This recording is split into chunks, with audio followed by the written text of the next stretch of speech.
إن الحمد لله نحمده ونستعينه ونستغفره ونؤمن به ونتوكل عليه ونعوذ بالله من شرور أنفسنا وسيئات أعمالنا من يهده الله فلا مضل له ومن يضلل فلا هادي له وأشهد أن لا إله إلا الله وحده لا شريك له وأشهد أن محمدا عبده ورسوله قال الله عز وجل في القرآن المجيد يا أيها الذين آمنوا اتقوا الله حق تقاته ولا تموتن إلا وأنتم مسلمون صدق الله العظيم أما بعد.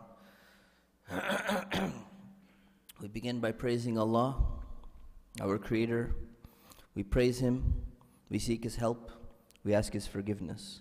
As Muslims, we declare that nobody deserves to be worshipped besides Allah, and we declare that Muhammad was the last and final messenger sent for our guidance and the guidance of all humanity until the end of time.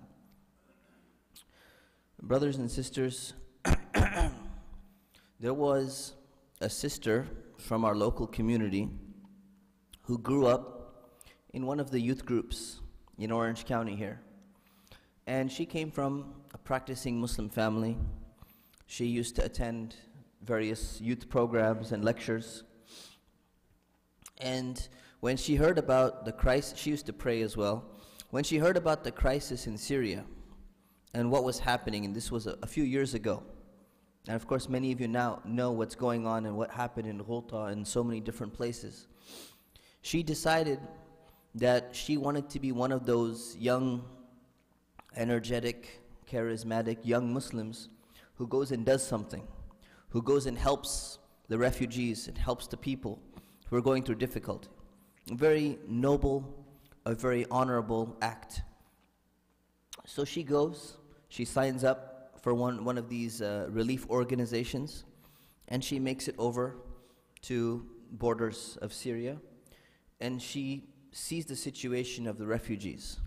She sees the situation of the Muslim children who've lost their parents. They have almost no food, they have no clothing, they have nothing. And what happened to her is that she said that she stopped praying.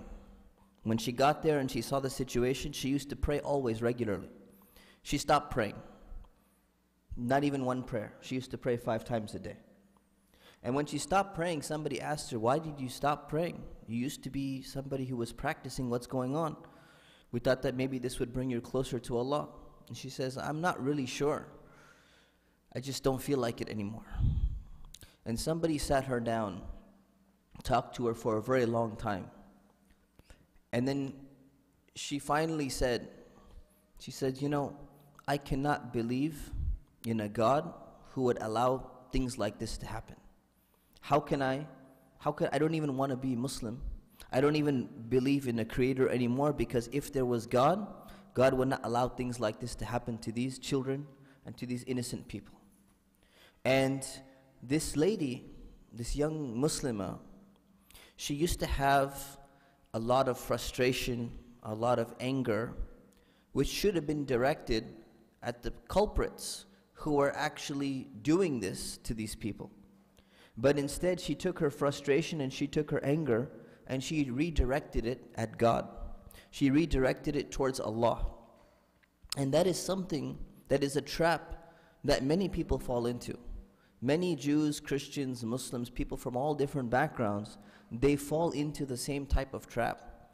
And Allah subhanahu wa ta'ala mentions this specific trap in the Quran. Allah subhanahu wa ta'ala says, وَمِنَ النَّاسِ مَن يَعْبُدُ اللَّهَ عَلَى حَرْفٍ. He says, among people, there are those who worship Allah on the edge. Now what does it mean that they worship Allah on an edge? They're like at the borderline. What does that mean? Allah subhanahu wa ta'ala clarifies exactly what it means.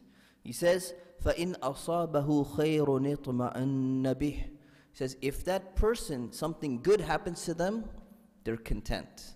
They're happy, everything's going great. And then he says, وَإِنْ أَصَابَتْهُ فِتْنَةٌ انْقَلَبَ عَلَى وَجْهِهِ. And if some trial, some tribulation afflicts this person, they turn their face away. Meaning they're not content, they're not happy, they're distressed, and they start to take out all of their emotions and their anger and their problems on something. And usually it's on Allah subhanahu wa ta'ala. And then he says about those people, he says, خَسِرَ الدُّنْيَا وَالْآخِرَةِ. He says that person has lost this dunya and they've lost the akhirah. They've lost this life and they've lost the next life as well. What does that mean, that they've lost both lives?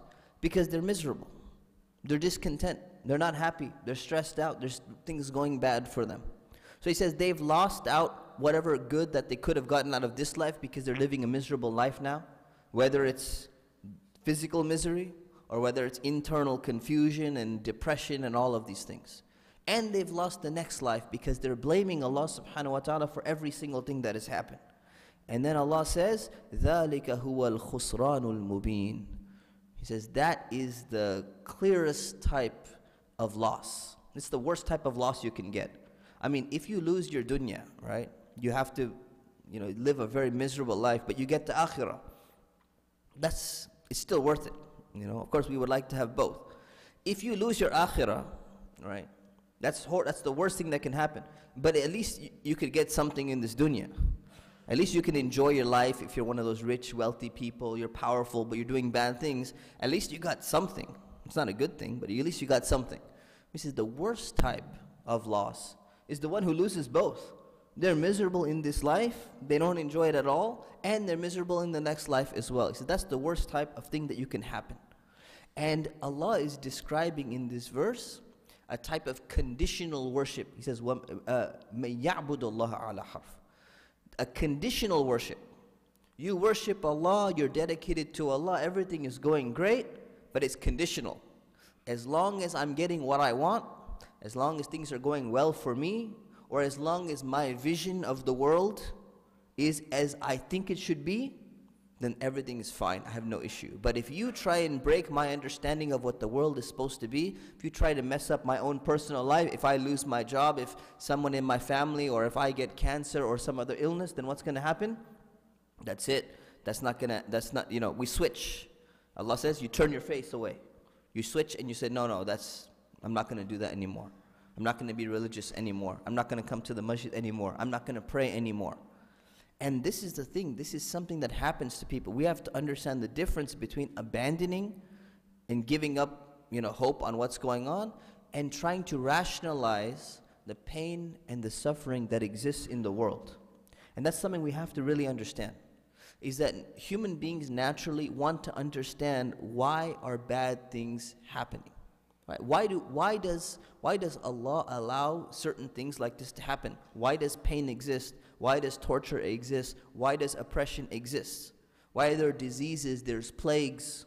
So many people in the world die, not of just natural deaths because their bodies die. Of course, we say when your time comes, Allah is going to take your life away in one way or another. But if you look at it from another perspective, you find that the leading cause of death in the entire world is cardiovascular disease. 18 million people die of this. And they say 90% is potentially preventable. But so many causes of death. Suicide. 828,000 people die every year, almost 1 million, because they kill themselves. Suicide. And collective violence and warfare, about 30, 50,000 people die every year, depending on, when there's a conflict. Now, if we look at all these causes of death, besides the one where the person just, gets very old and their body stops functioning, all of these causes of death, some of them, we call them natural, right? They're natural disasters, natural causes, natural occurrences. And then the other ones we say they're like human caused, right? You say they're preventable. We could have stopped someone from actually engaging in that. Another way to say that is that some of them are directly from Allah and there's nothing anyone could have done about it. And the other ones, they're from people and Allah allows those people to do those things and they could potentially be prevented if someone were to intervene. Now, this problem of evil that people have talked about throughout history, it's something that Allah subhanahu wa ta'ala verifies or validates in the Quran as being a question that's naturally people are going to ask. So it's very important to understand we should not shut down the question. just because you may not have the best answer. Because Allah subhanahu wa ta'ala tells us in the story of Prophet Adam, when the angels were created, He tells us the beginning, right before Adam, right when Adam was created, the first human being, Allah subhanahu wa ta'ala says, وَإِذْ قَالَ رَبُّكَ لِلْمَلَائِكَةِ إِنِّي جَاعِلٌ فِي الْأَرْضِ خَلِيفَةً. He says, when your Lord told the angels, I'm going to place a deputy, someone in charge in the earth. And what did the angels say? The angels asked a question. They said, قَالُوا أَتَجْعَلُ فِيهَا مَن يُفْسِدُ فِيهَا. Are you going to place someone on earth and put them in charge and give them these abilities who's going to يُفْسِدُ فِيهَا? They're going to cause problems. وَيَسْفِكُ الدِّمَاء. And they're going to shed blood. They're going to do so many bad things. وَنَحْنُ نُسَبِّحُ بِحَمْدِكَ وَنُقَدِّسُ لَكَ. And He says, but we angels, we don't do stuff like that. We don't kill people. We're not going to shed blood. We're not going to, murder orphans, drop bombs on villages, make people refugees and leave their homes. We're not going to do stuff like that. So why would you create this creation, human beings, they're talking about us, why would you create this creation that can do all of these things? And Allah subhanahu wa ta'ala says, قَالَ إِنِّي أَعْلَمُ مَا لَا تَعْلَمُونَ. He says, I know something which you don't know. I have an understanding that this creation should be on earth. And I have a reason for doing this. And the story continues, and He explains why Adam was favored over the angels and what special abilities, human beings have been given to rationalize and to think and to have free will and to choose and make decisions. But what's really important is that if you understand that the question is a valid question, you need to know how to approach the question. How did the angels approach the question? Once they understood that Allah says, I have a reason, a good reason for placing people who have potential to do harm on the earth, the angels backed off. They backed off, and one of the things they said, we have no knowledge except what you've taught us. They were humble. And that's a big difference when you approach a question like this. When someone sees children dying, people getting killed, people dying from illnesses, there's two ways to approach that question. The first is to question it with arrogance and saying, this doesn't make sense to me, and if it doesn't make sense to me, it's wrong. And that's it, and I don't want to accept any other explanation whatsoever. And then there's another way to approach it with humility. And approaching it with humility is the prerequisite. It's the premise by which people will understand that there are some things in this world where we can understand them, and some things in this world we cannot understand. We cannot have an entire grasp of knowledge and have an understanding of everything. We will find wisdom in some things, but we will not find wisdom in each and every single thing, because we human beings, we are limited. So we must have humility and realize you cannot know everything. And that is exactly what Allah tried to teach us in the story of Prophet Musa. See, Prophet Musa encountered a man. This is after he was, he left Egypt and all of these things. After he left, he encountered a man. Many people are familiar with he's referred to as Khadir or Khidr, different names. And there's a story in the Quran. But what's really interesting, if you focus on exactly what the story is trying to teach, it's actually trying to teach this exact lesson. Specifically this precise lesson. So if you look at that, Musa alayhi salam, Prophet Moses, he thought that he had reached a level of knowledge because he's a prophet, he's a great messenger of God, and he wanted to know if there was anyone more knowledgeable than him. So Allah wanted to give him a lesson in humility. And the lesson in humility was that there's someone else out there that I've given them special knowledge. Allah is telling him, I've given this person special knowledge that not only do you not have this knowledge, you won't even be able to deal with this. It's gonna drive you crazy. It's gonna bewilder you. And Musa said, I wanna see some of that. I want to experience. He wants to jump into it. So what happens? So Allah subhanahu wa ta'ala says, He says, فَوَجَدَ عَبْدًا مِّنْ عِبَادِنَا آتَيْنَاهُ رَحْمَةً مِّنْ عِنْدِنَا وَعَلَّمْنَاهُ مِن لَدُنَّا عِلْمًا. He says, then he found this guy eventually. He found this man named Khadir, and he's one of our servants, and we have given him certain type of knowledge and mercy, and we've taught him certain things that other people would never know. So to give you the summary here, So Musa said to him, he says, هل أتبعك على أن تعلمني مما علمت رشدا. Can I follow you and learn a little bit of the things that Allah has taught you? He said, I want to be your student. I want to follow you around and learn from you. What did this guy say? He said, قال إنك لن تستطيع معي الصبر. You're not going to have patience with me because the things that I know, you're not going to understand them, and you're going to try to understand each and every detail, and you will not have patience to let me finish what I'm doing. And what did Prophet Musa say? And then he continued. He said, how can you have patience? وَكَيْفَ تَصْبِرُ عَلَى مَا لَمْ تُحِطْ بِهِ خُبْرًا. How can you have patience when you don't have a comprehensive knowledge about the situation? You're not going to be patient about these things. So Prophet Musa, he was confident about himself. He says, no, I can handle it. Don't worry. You're going to find that I'm very patient. I can deal with these things, no problem. I'll listen to whatever you say. So then the man said, okay, fine. One condition. You follow me around, but you're not allowed to ask me any questions or question anything that I do until I tell you about the details of it. So they traveled, and I'm going to summarize the story for you. Some of you have heard the story. The summary is they traveled and they jumped on a boat. The man made a hole in the boat, and these were good people. They gave him a free ride.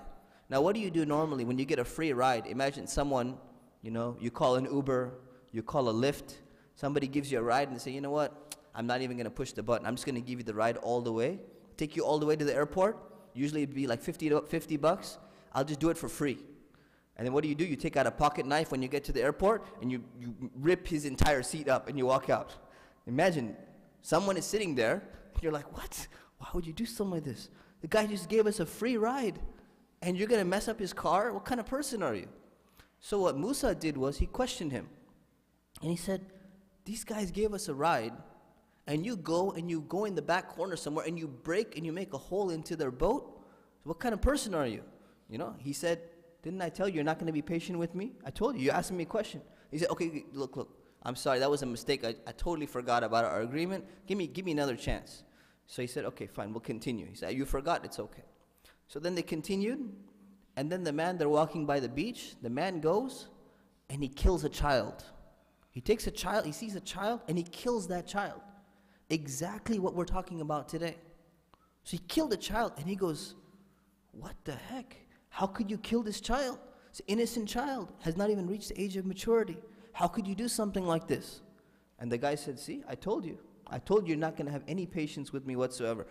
Musa really wanted to know what's going on. So he said, no, look, just give me one more chance. This is the last chance. If I mess up one more time, I'm done. I'll leave. So he said, okay, I'm going to give you one last chance. That's it.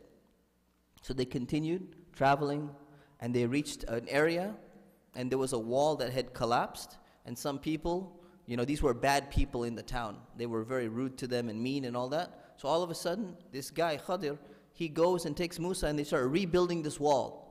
And they spend all this, work the entire day building up this wall. And then Musa goes, aren't you going to ask them for some money or for some payment? You don't go and give free labor services, working really hard for someone who is oppressive and tyrannical. You don't walk into, the KKK headquarters and be like, hey guys, we decided we're going to come in and we're going to plant some really nice palm trees outside to make your center look really nice. And we're not going to charge you anything for it. And then you walk away. Someone's going to be like, what the heck are you doing? Why would you go to that place? These are bad people. Why would you go do something like this? So Musa couldn't take it anymore, and he asked again. He goes, what is this? We could at least got some money out of them if we're going to do something for these bad people. And then Khadir said, that's it, you're done. 3 times, you weren't able to be patient. And then he explained to them all 3. And each one of the explanations he explained, he says, the first thing that you were questioning me about was that I broke this hole, I made this hole in the ship because there was actually a tyrannical king coming, and he's seizing each and every single ship. And what would happen was, if he sees that one ship is damaged, he's not going to seize it. He's not going to take it by force, and these people get to keep their own ship. Imagine in the Uber Lyft example, imagine there's like a corrupt police force. let's say a bunch of corrupt LAPD officers, and I'm not trying to pick on anyone here, but come and they're seizing a bunch of cars, and they're going to go take it for themselves. And they see that this guy's car is damaged in the back. Now, that damage is going to be like $200. Otherwise, they would have taken his entire car, $15,000, $20,000 taken, completely gone. So that small amount of damage actually saved them the entire ship. But Musa could not see that. He could only see that you're doing some harm. But in this harm, there's this greater benefit, which actually would not have happened if this harm did not arise. The second example he explains when it comes to the child, he says that this child was going to grow up to become someone who is very bad to their parents and doing so many bad things.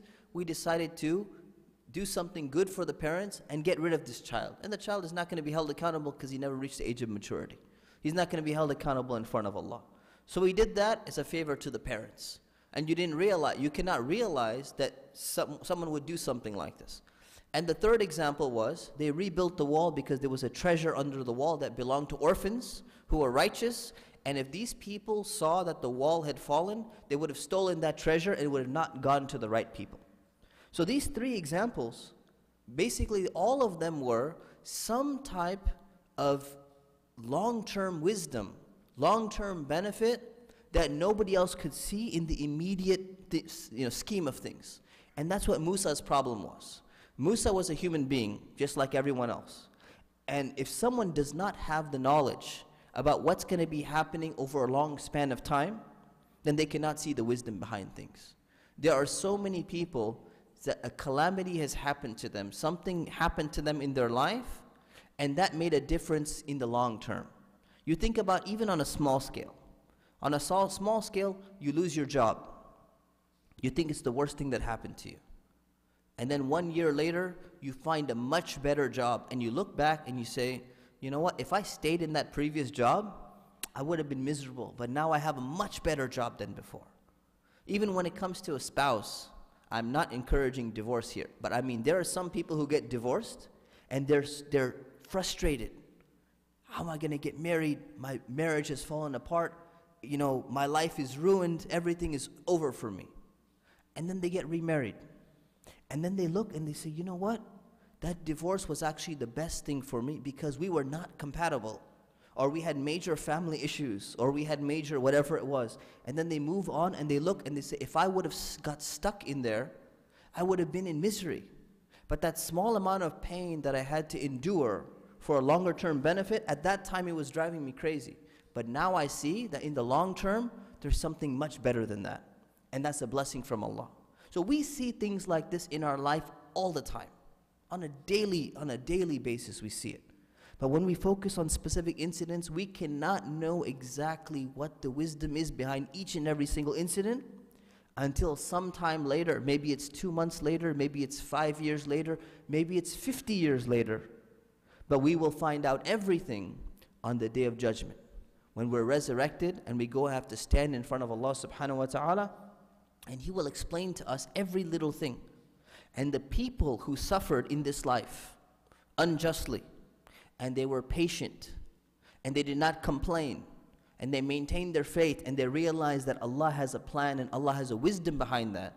Those people on the Day of Judgment, when they see the blessings that they're going to be getting for the suffering and the difficulties they went through in this world, they will want to go back, and they say, I'm willing to do that entire thing again, so I could get even more of these blessings. When they see the Jannah, when they see paradise in front of them, it's going to be something that no eye has ever seen, no ear has ever heard, as the Prophet, peace be upon him, described it. And all of the pain, all of the suffering is worth it.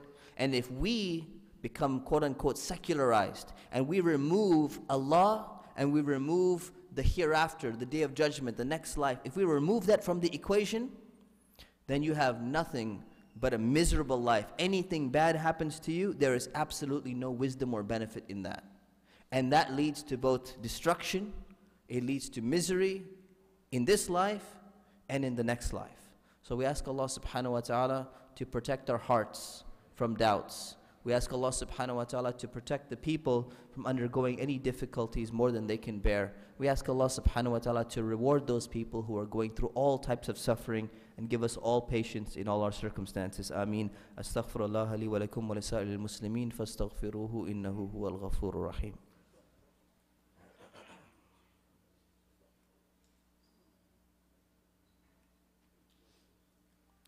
Alhamdulillah, alhamdulillah, wa salatu wa salamu ala rasulillah, wa ba'd. So today we talked about the way in which we should process and understand why bad things happen. Why does evil and suffering and misery happen in this world? And we talked about the underlying wisdom, the right way to approach it, and the wrong way to approach it. So we ask Allah subhanahu wa ta'ala to help those people who are suffering and going through difficulties in different parts of the world.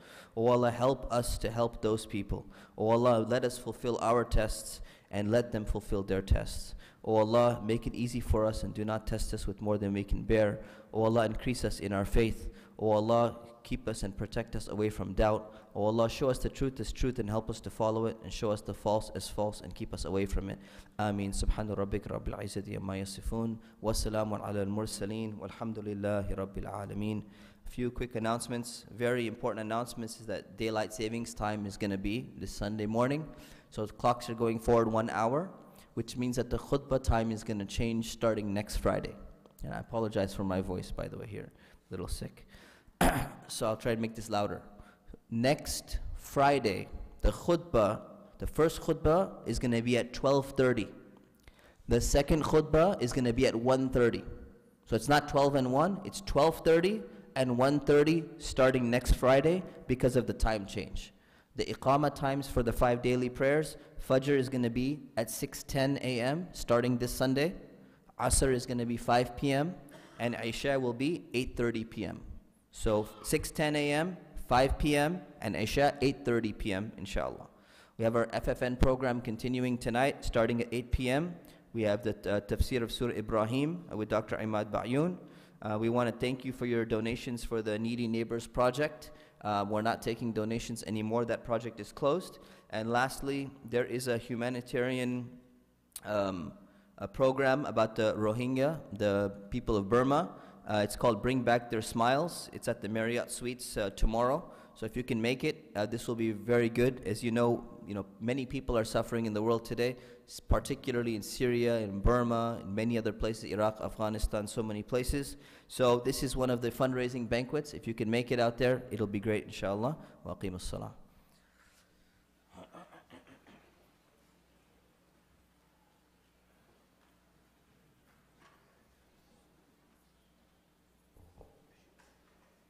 الله أكبر الله أكبر أشهد أن لا إله إلا الله أشهد أن محمدا